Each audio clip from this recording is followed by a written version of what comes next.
आहे वर्ग चौथा. मी तुमच्या समोर सावित्रीबाईच्या जयंतीमुळे छोटेसे गीत म्हणणार आहे, ते तुम्ही शांतपणे ऐकावे.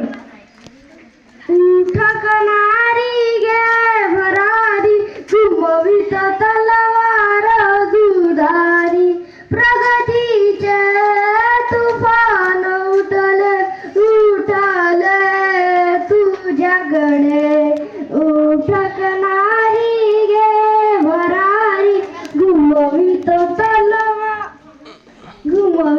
तलवार दुधारी, हीच जिजाऊजीने घडविले पुत्र शिवबापरी. लक्ष्मीने तलवार घासली याच भूमीवरी, हीच सावित्रीजीच्या श्रमाने शिकल्या